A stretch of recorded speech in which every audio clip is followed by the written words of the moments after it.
Everyone thinks real estate agents make easy money and work whenever they want. And I thought that too, until I got my license. So today we're going to go over the truth about what it's like to be a real estate agent and why it's not all butterflies and rainbows, although admittedly, there's some of that too. Hey, I'm Harrison Biddle, a real estate agent here in Myrtle Beach. I help people buy, sell, and invest in this beautiful area. But a few years ago, I was just like a lot of people thinking real estate sounds like fun and freedom. So let's talk about how that really turned out. I got into real estate at 18 years old. So before that, I was in high school working at a hardware store in the afternoons, evenings, and all weekend long. I went to college for just a semester and a half to get my business degree before realizing that the best education in being a business owner was just doing it. So when COVID hit and my classes went strictly virtual, I opted to take virtual real estate classes instead and drop out of college altogether. I was inspired by all the beautiful home tour videos and real estate shows you see, like Million Dollar Listing, and of course, watching HGTV with my mom every day growing up. I mean, who doesn't want their face on every for sale sign in their hometown? Ultimately, I got into real estate because I wanted control over my income, my time, and my future. Real estate seemed like the perfect blend of business and people skills, and I wanted to build something for myself that I could not only be proud of, but rewarded me for my efforts instead of waiting on a quote unquote boss to give me a raise. What I wish I knew was that this business looks glamorous from the outside, but 90% of it is rejection, follow up, and discipline. Nobody tells you how mentally tough you have to be or that you're running a business, not just selling homes. I can make as many phone calls, knock on as many doors, or hold as many open houses as humanly possible, but nothing guarantees selling a home. And until I did that, I wasn't getting paid. At first, I found it to be very lonely and was having a hard time at just 18 years old having a productive structure to my days. Because whether I showed up to the office and put in the work or not, I didn't have that quote unquote boss who would fire me for not showing up. Buying or selling real estate is the biggest financial decision that about 97% of Americans ever make.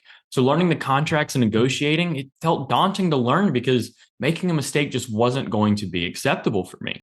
I was told early on in the business world that it's not what you know as much as it is who you know. And I thought to myself, well, I'm born and raised in this area. My family and I know everybody there is to know. My phone's going to ring off the hook.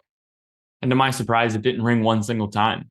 And building trust at 18 years old with someone you've never met for such a big decision proved to be very difficult at first. So if I could give new agents three pieces of advice, this is what they would be.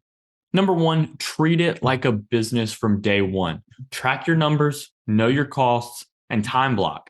Nothing can improve if it isn't tracked or measured. If not, you're just kind of guessing at what needs improvement and you don't even know what kind of improvement it may need.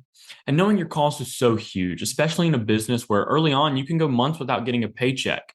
And the biggest thing, blocking time out on your calendar to do those productive activities that will bring you business. Don't just do it when you feel like it. Make your plan and stick to it. Number two, build consistency before confidence. Don't wait to feel ready. Just do the work each and every day. Something one of my real estate coaches buried into my brain was the process of trying something new. No matter how much prep you put into it, you'll start, you won't be any good, you'll figure it out, and you'll get better. Spending countless hours in preparation will never be as beneficial as the real thing.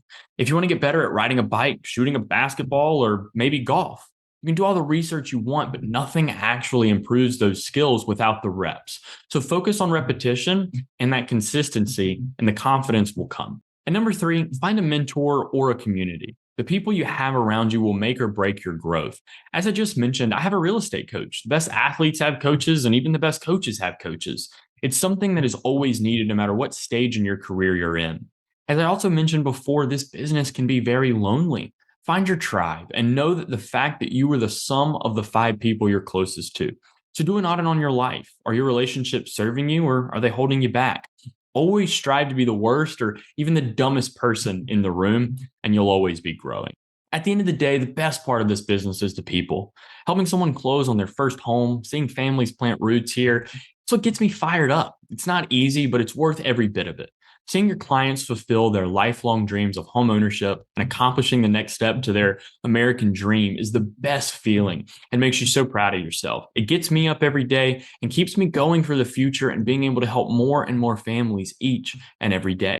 If you're thinking about buying or selling in Myrtle Beach, or you just want to follow along as I grow my business, hit subscribe and let's connect. And definitely, if you're a new or aspiring real estate agent, you want more behind the scenes videos on what this career is really like, subscribe and comment what stage you're in, and never hesitate to reach out personally. This is what I live for, and I'd love to help.